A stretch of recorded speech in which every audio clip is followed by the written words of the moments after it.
Welcome to the magical world of Brambly Hedge, where you can enjoy 4 seasonal adventures featuring the lovable mice, Wilfred, Primrose, and all their friends for the first time on video. I can't wait! I can't wait! I can't wait! I can't wait! In Summer Story, join the summer celebrations as the mice of Brambly Hedge prepare for Poppy and Dusty's unusual but very special riverside wedding. This could be the moment we've all been waiting for. You mean he finally asked her?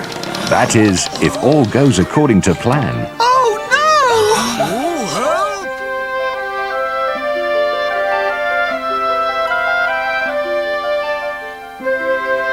no! In Autumn Story, while the other mice are bringing in the last of the harvest, Primrose and Wilfred get hopelessly lost in the woods, and it's up to the Brambly Hedge mice to organize a rescue party. I smell a storm. How will they find them in the night as the storm rages around them? What's that?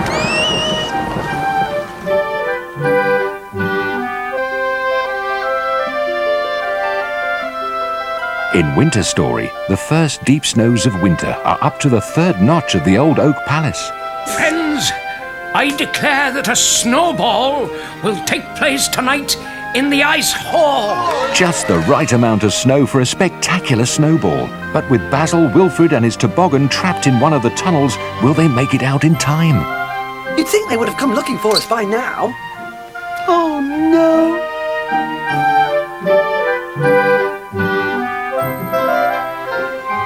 In Spring Story, a surprise picnic has been arranged at Bluebell Bank for birthday mouse Wilfred. It's my birthday! Happy birthday, Wilfred. Happy birthday, Wilfred. When the wrong basket is taken, it almost becomes a disaster as they try to find the food and presents before Wilfred goes off on a birthday adventure of his own. Ready or not, here I come! Wow! Start your Brambly Hedge collection today.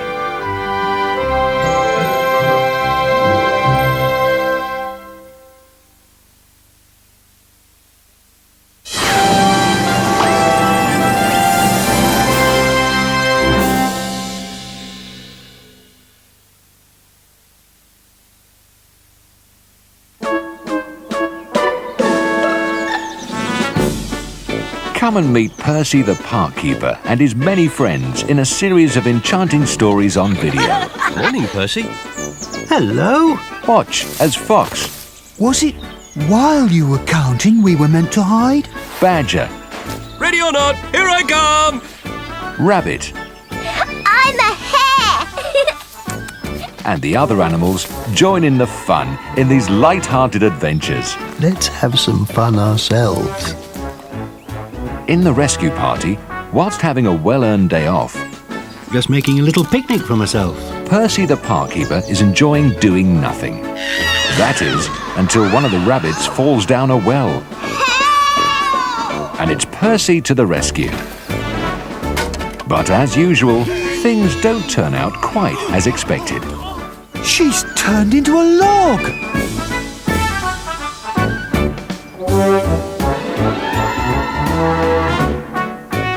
In one snowy night, Percy always feeds the hungry animals in the park where he lives. I hope you like peanut butter. Do you?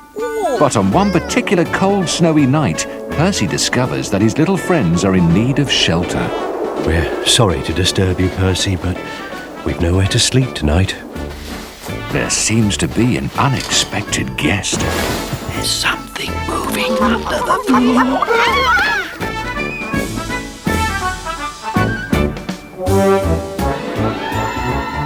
In the secret path, it's a beautiful spring morning, and Percy is about to start work on the old overgrown maze. I've been meaning to fix up the old maze for ages. His animal friends decide to give him a big surprise. Let's race Percy there and have some fun.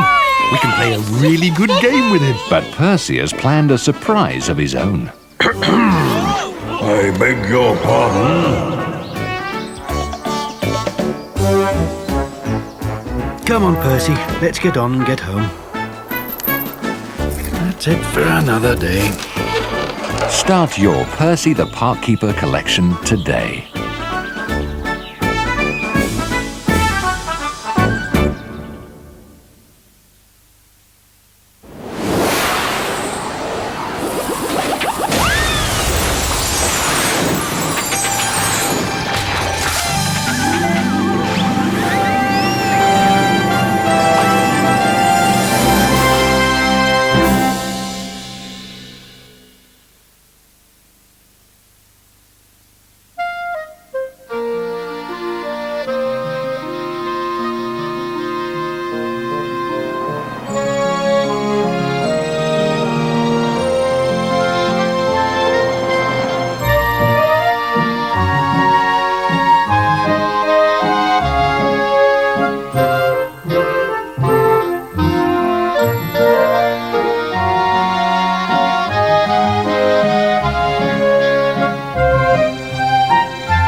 It was the middle of winter. The sun had just set, and it was very, very cold. An icy wind was blowing from the east, and as it blew, it softly whispered, "Snow." Deep in the dark roots of Brambly Hedge, tiny lights could be seen moving hastily along, and then just as swiftly disappearing. The lights belonged to the mice who lived in Brambly Hedge. They'd heard the wind's message and were hurrying home to get out of the cold.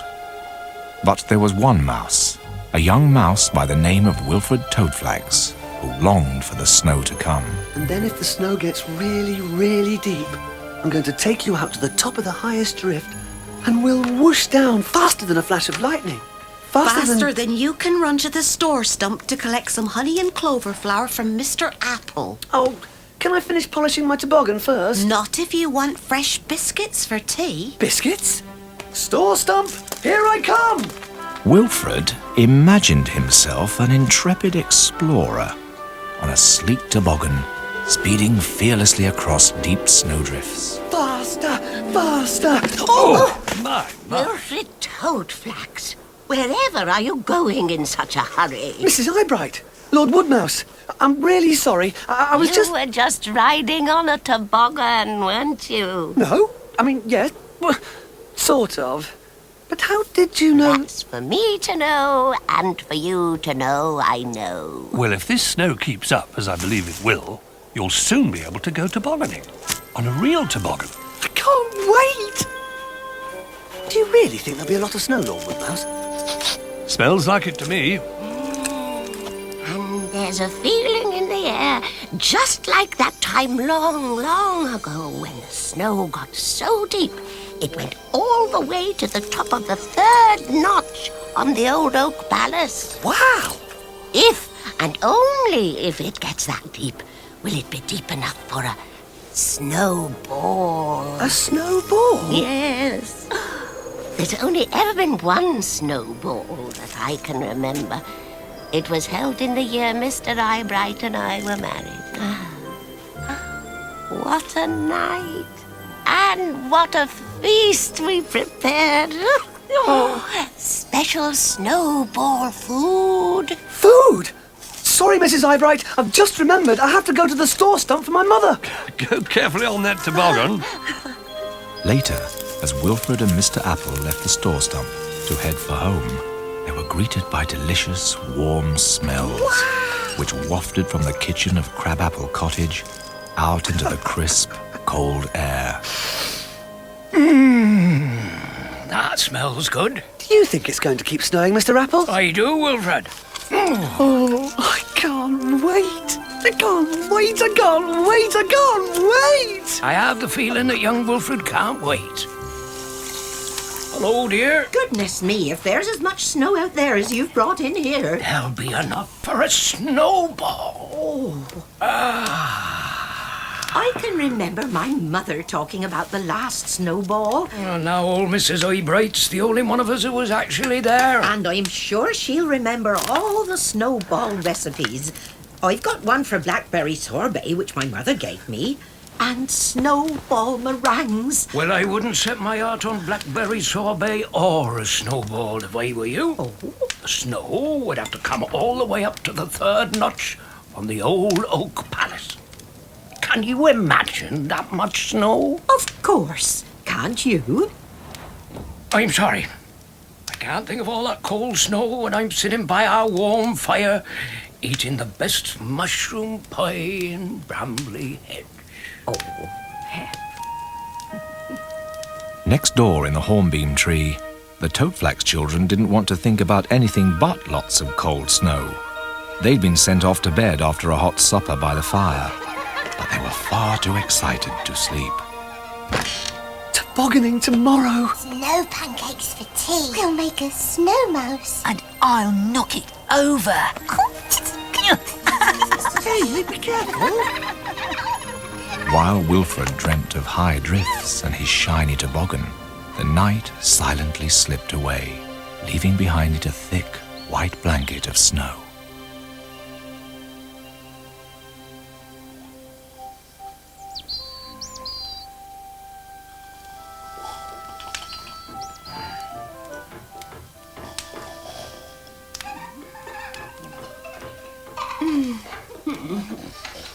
What is that? Hurry, hurry, let's get outside. Look, I've never seen so much snow. And where do you think you're going? It's all right, Mum. We're just going out for a quick toboggan ride, and then you'll have time to make breakfast. That's very thoughtful of you, Wilfred. Ready, toboggan? Now we'll have to wait till Dad gets up and digs us out. Oh, no, we won't.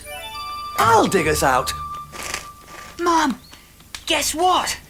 We're snowed in. Wilfred said he's going to dig us out. Oh, he does he? Well, you just go and remind him that young mice never dig without the help of a grown-up. I'll go and get your father up. The Wilfred may have the whole hedge dug out by then. As the rest of Brambly Hedge woke up, the morning sunlight revealed that the snow was thicker than the mice had expected. All the downstairs windows and many of the upper ones were hidden in deep drifts. My. So, Mrs. Eyebright, what do you think? Is the snow deep enough for a snowball? It's almost up to the 3rd notch. Almost isn't enough, Lord Woodmouse. But another snowfall should do it. Excellent. I'll keep my eye on it and report to Mr. Apple. Did you hear that, Basil? I certainly did.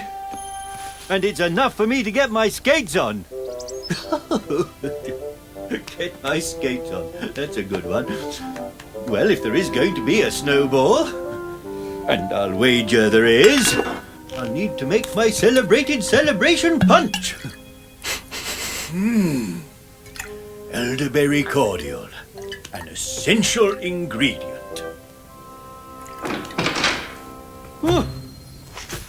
It looks like there's some digging to be done. In every home along the hedgerow, shovels, maps and ropes were kept in a special cupboard by the front door, so that in a situation like this, the mice could dig tunnels from tree to tree.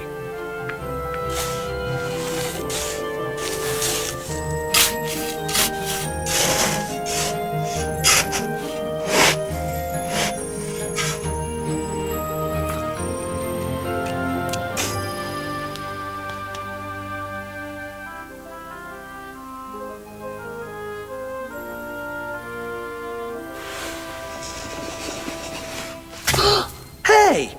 Wilfred, catch! Primrose! I should have known it was you. It's much too dangerous out here for me. I'll go and check on the snow. Come on, let's go tobogganing. Wilfred, Primrose, there's going to be a very important meeting in the store stump in 10 minutes. Please tell anyone you see to come along. Wilfred, did you hear that? It must mean that we can... Primrose, If we don't go now and there is a snowball, we won't get a chance to toboggan until tomorrow. So what's wrong with tomorrow? We have to wait for it. I can't wait. I'm a right now sort of mouse, so I'm going tobogganing right now. Oh, Basil. Hello, Basil. Primrose, Wilfred, how nice to see you. Nice to see you too, Basil. Bye. Oh, my. And it's very nice to see that splendid toboggan. Yes, we were just about to take it on its first run. Oh, you were you? Well, I was wondering if maybe before you do that, you might consider lending it to me for a moment. Not a long moment, of course, just a short one. You see, I have some more ingredients for my celebrated celebration punch at Elderbury Lodge. It's important to have the very best for the snowball. We don't even know if there's going to be a snowball. Wilfred? I'm sure Wilfred doesn't mind if you borrow his toboggan, do you, Wilfred? But Primrose! Splendid! Will you kindly look after this while I go and fetch the other boxes? Oh, this is splendid. Absolutely splendid. My toboggan. As Wilfred waited and waited and waited, he couldn't help wishing he was whooshing down the highest snowdrift. Where is Basil? You know what he's like. Come along, you two. You'll freeze your tails off out here. We can't, Mrs. Krusty Bread. We've got to look after this box for Basil. Mind how you go, Basil. You can never be too careful.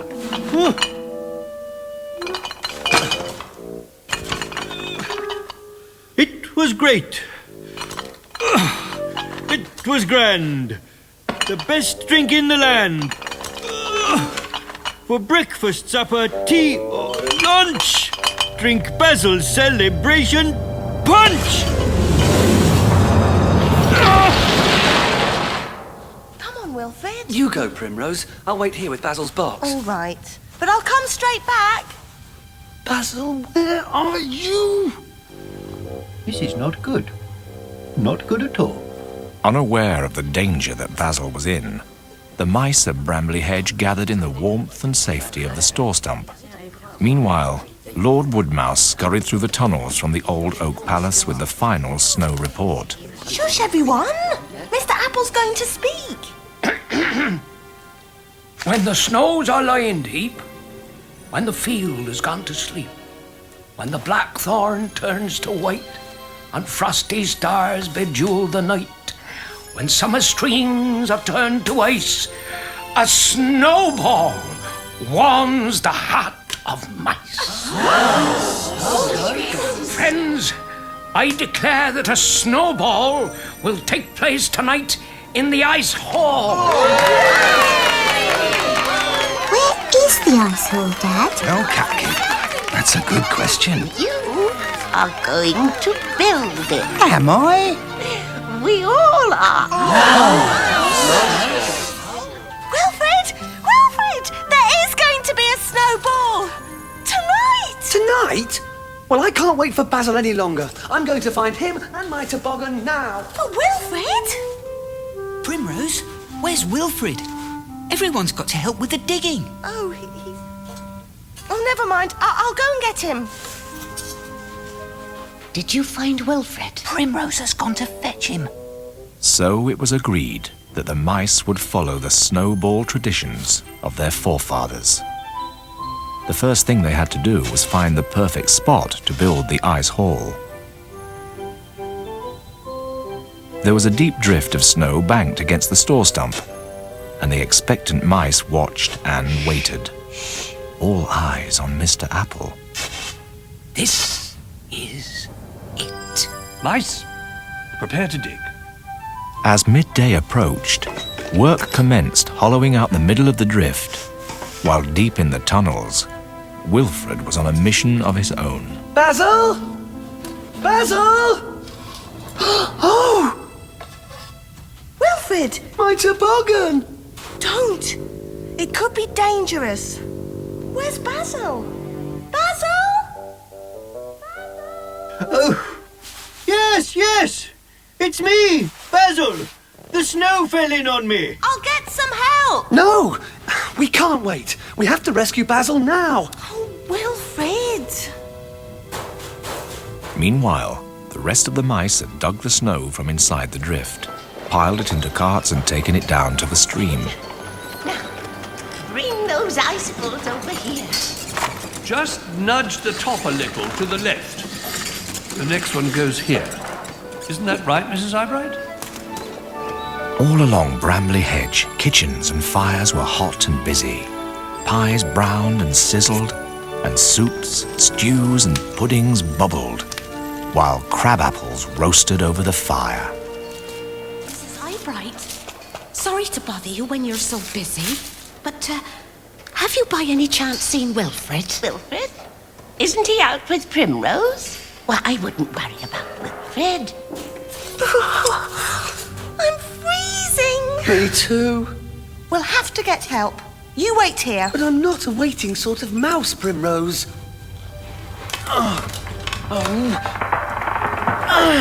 Wilfrid, don't! Whoa! Wilfrid!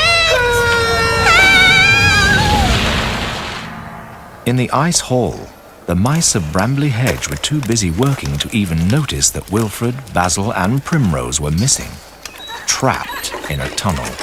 Oh, mind your backs now. Make way. We have everything here but the punch, dear. I do hope Basil hasn't forgotten. You know Basil, dear. I'm sure he's just trying to decide exactly what should go into it. And tasting what should go into it too, I shouldn't wonder. Basil, are you all right? As good as can be expected in these circumstances.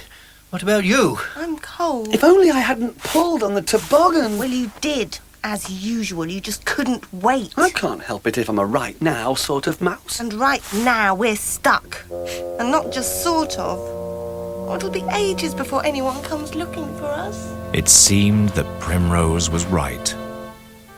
By tea time, the ice hall was almost finished. The sparkling ice columns and glistening carvings were in place, and the mice were just adding the all-important finishing touches. Mr. Toadflax had fetched some glowworms from the bank at the end of the hedge to illuminate the ice hall. You missed a spot there, Flax. Much obliged to you. Does anybody have any more holly? I think we could use a few more sprigs here and there. Here you are, Mrs. Eyebright. Have you seen Primrose recently? Primrose? She's with Wilfrid, isn't she? I wouldn't worry about Primrose. Here you are, children. Oh, thank you, Mrs. Eyebright. You haven't seen Basil, have you, Mrs. Eyebright? No, Mr. Apple, I haven't. Wherever can he be? At last, it was time for the workers to admire the fruits of their labours before going home to wash and change. Trapped in their snowy cave, 3 very cold and unhappy mice weren't going anywhere. Basil was trying his best to keep everyone's spirits up. Don't worry, I'm sure they're on their way. Oh. What are we going to do when all 3 lanterns go out? We'll wait in the dark. I hate waiting. Yes, Wilfrid, we noticed. You'd think they would have come looking for us by now. Oh, no. I don't like this. I'm sorry I ever got you two into this. Wait a minute. Maybe if we pushed the toboggan, we could bash a hole through the snow. Why didn't we think of that before? Probably because it's not a good idea. Oh, come on, Primrose. It's worth a try. I agree, and at least the exercise will warm us up. Oh, all right. Anything to get warm. Ready? 1, 2, 3. Oh! Look! It's working! One more time. 1, 2, 3, push! I think I can crawl through there. Whoa, Wilfrid, not so fast. We must prop it up first.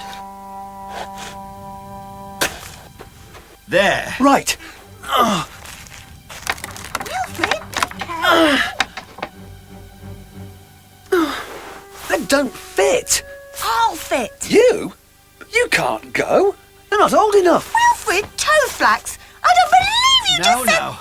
Listen, Wilfrid, if it hadn't been for your idea to make the hole in the first place, there wouldn't be anything for Primrose to crawl through, would there? Basil's right, Wilfrid. Off you go, Primrose, but hurry. And be careful. Using every ounce of courage she could muster, Primrose set off through the dark and deserted tunnel. Basil and Wilfrid felt quite helpless. and quite alone.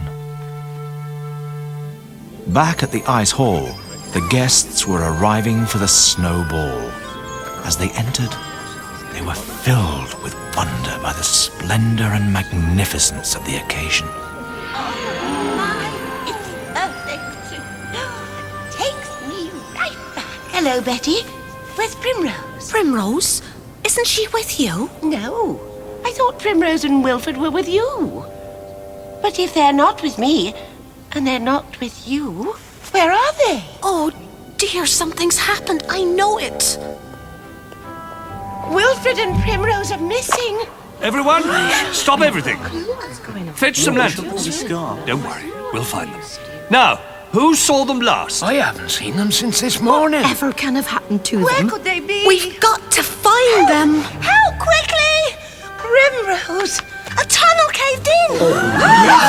Wilfred and Basil are still stuck. Just outside Elderbury Lodge. The lanterns are going out. The roof's going to cave in. In the cold, dark tunnel, Wilfred and Basil huddled together and bravely sang. They were trying to drown out the ominous creakings and groanings of the props, which sounded as though they might give way at any moment under the weight of the heavy snow. Breakfast, supper, tea, or lunch. Basil, did you hear that? What's taking them so long? I hope they're all right. Of course they're all right. I think we'd rather have your punch without ice, if it's all the same to you, Basil.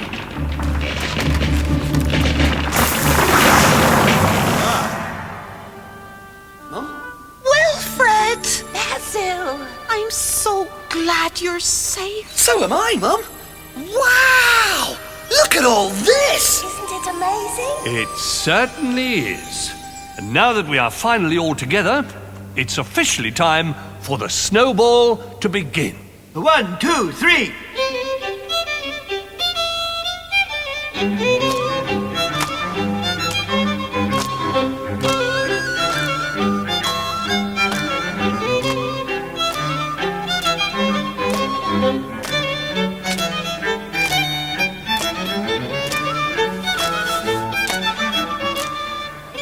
Supper is served. Come along, everybody. Oh, wow! Wonderful! What a feast! Oh, I don't know. Pass the blackberry sauce. It's not as good as mine would have been, but it'll do. Your snowball meringues are exquisite. Thank you. My mother's recipe. It's a shame you couldn't go tobogganing today, Wilfred. It's all right, Primrose. I can wait till tomorrow. Wait? You? I'm not one for all this dancing, but it was worth coming for the food. Oh, Alfred. Mrs. Toadflex, would you care to dance? Oh, Lord Woodmouse. I'd love to.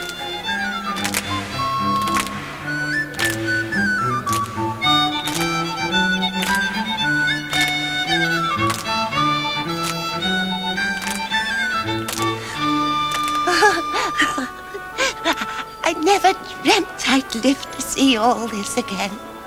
It's... Oh. Yes, Mrs. Eyebright. It's quite magnificent.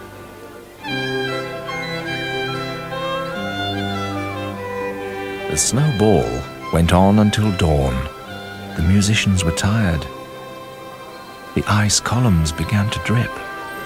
The sleepy mice could dance no more, and young Wilfred finally got to ride his beloved toboggan. The mice wandered home through the snow tunnels, climbed the stairs, and crept into their warm beds. Outside the window, the snow had started to fall again, but no one noticed. Every mouse in Brambly Hedge was fast asleep.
edge of a cornfield.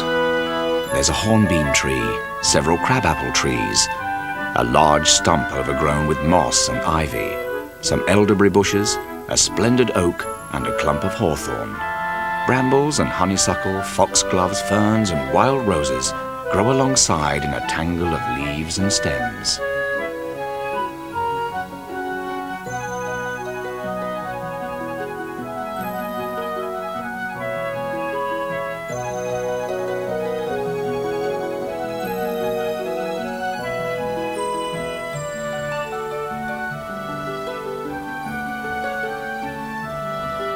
The mice have their houses in the roots and trunks of the trees, and if you look very hard next time you're out walking in the country, you may be lucky enough to catch a glimpse of a small window, or through an open door, a steep flight of stairs.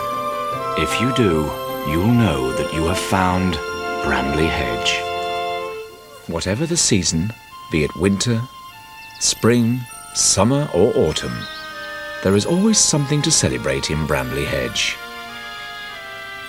Everything the mice need for these special celebrations is stored in the store stump. They go to see Mr. Apple there to collect their supplies: flour, honey, jams, and jellies.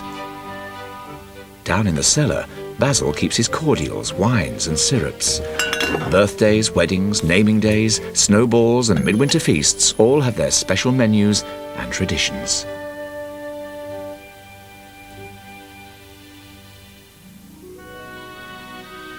On the shortest day of the year, the mice celebrate midwinter.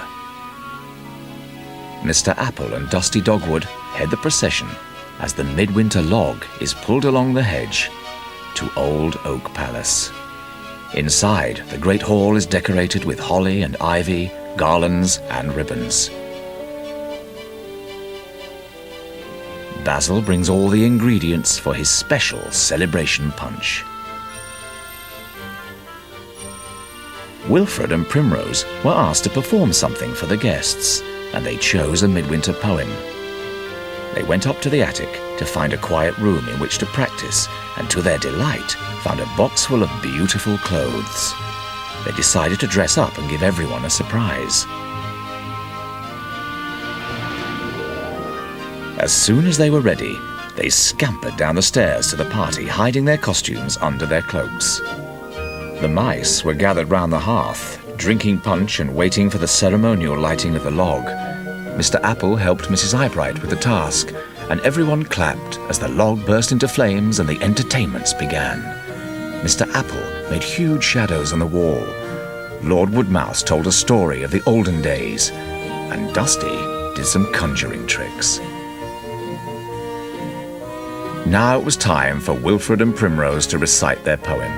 They threw off their cloaks and began. When they got to the end, all the mice clapped and cheered and asked them to do it all over again. The party went on till late, and by the time Basil told one last story, the two little mice were fast asleep.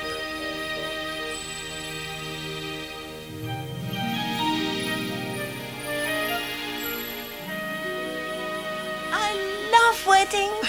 Why is Dusty taking so long to ask Poppy anyway? Maybe he's worried that she'll say no. But she won't, will she? Of course not. Poppy's longing for him to ask.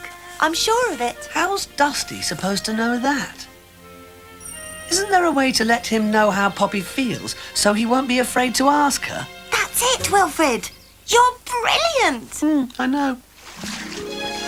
Poppy? Dusty. I need to talk to you. In private. It was early in June when Poppy Eyebright and Dusty Dogwood announced their engagement. Friends, Dusty has something he would like to tell you all.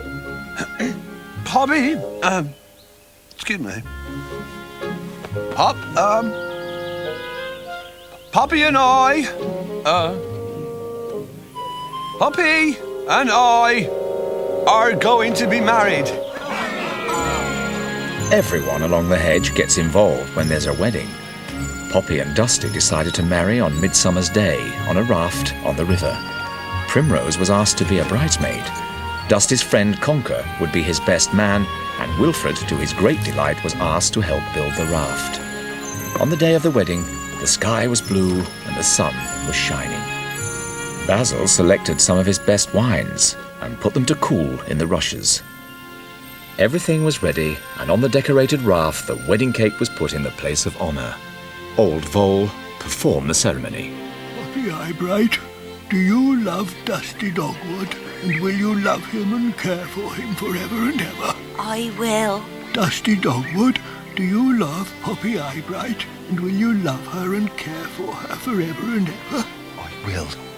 Then in the name of the flowers and the fields, the stars in the sky, the streams that flow down to the sea, and the mystery that breathes wonder into all these things, I now pronounce you mouse and wife.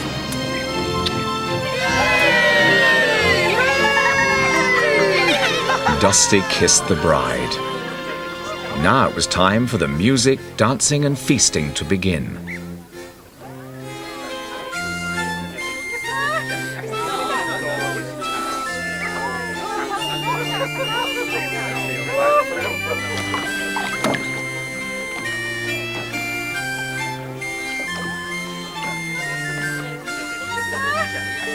Can't have a wedding party without my meadow sweet wine. I couldn't agree more, Basil. Wilfred and Primrose had fun that day, and so did everyone else. Aren't weddings fun? It was plain to see that Poppy and Dusty were very much in love. Oh, I do love you, Poppy. As dusk fell and all the mice made their way home, Dusty and Poppy slipped away to a cottage in the Primrose Woods. It was the perfect place for a honeymoon.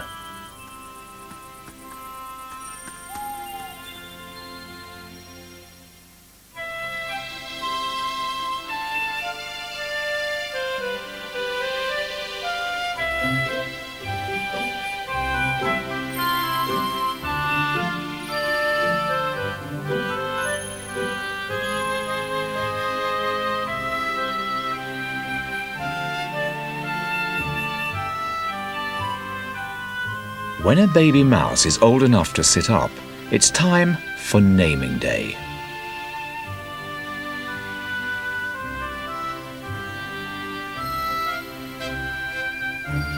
All the mice are invited to join the parents at dawn under the hawthorn trees.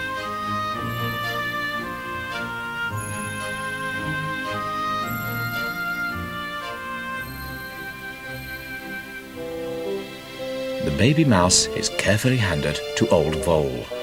As the first rays of the sun touch Brambly Hedge, Old Vole sprinkles the baby mouse's head with freshly gathered dew and then recites, "The buds in the branches blossom and flower, the blackbirds sing in the leafy bower, and over the hill comes the rising sun to shine on the fields and on you, little one."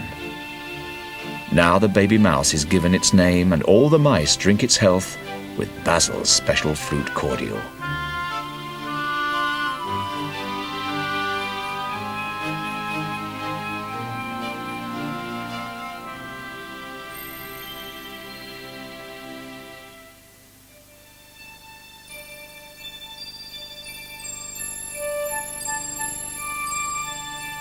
One year, in the middle of winter, the mice woke to find the fields covered in a thick white blanket of snow. What do you think? Is the snow deep enough for a snowball? Shush, everyone. Mr. Apple's going to speak. When the snows are lying deep, when the field has gone to sleep, when the blackthorn turns to white, and frosty stars bejewel the night, when summer streams have turned to ice, a snowball warms the heart of mice. Friends, I declare that a snowball will take place tonight in the ice hall.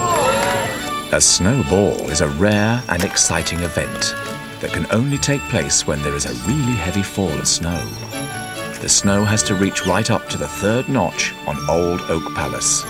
Only then will it be deep enough for the mice to hollow out an ice hall.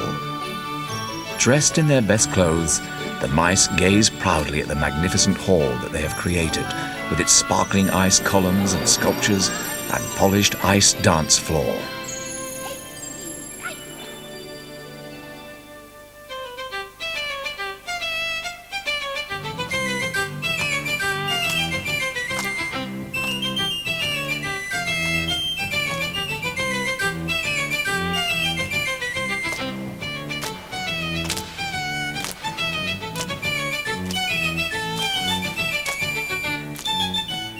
Supper is served.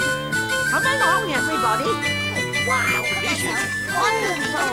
What a feast. I don't know.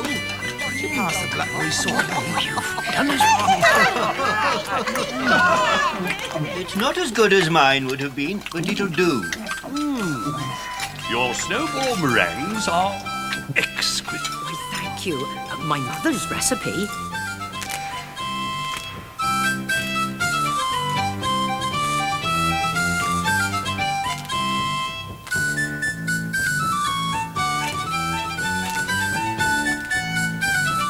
The dancing and feasting continued late into the night.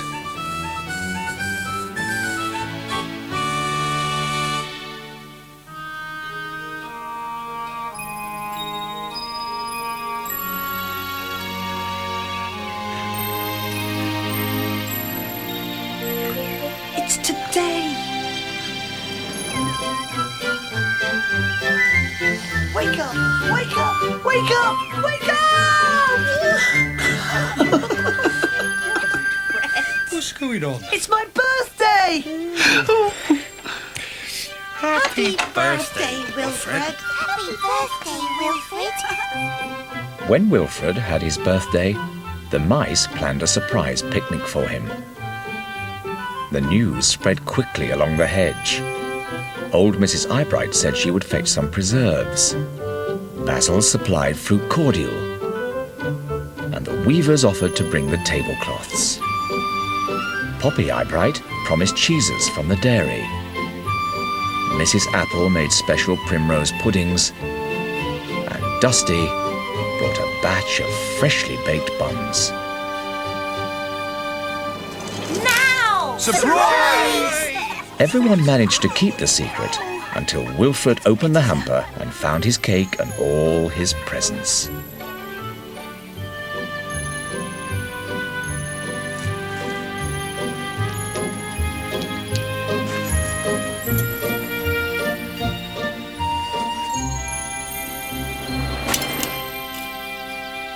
I didn't know this was a birthday picnic, so I didn't bring a present. But you already gave me a present, Basil. A whistle lesson, remember? How could I forget? Shall we?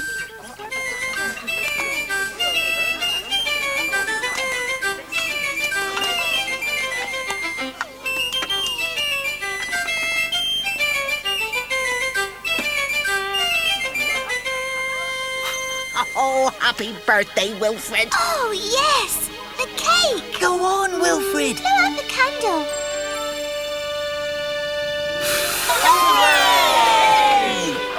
Well now, time to cut the cake. Thank everyone, Wilfred. Oh, yes. Thank you, everyone. Thank you all for my lovely presents. So remember, if you do come across Brambly Hedge when you're out walking, don't tell anyone where it is, will you? The mice are very shy and would not want to be disturbed.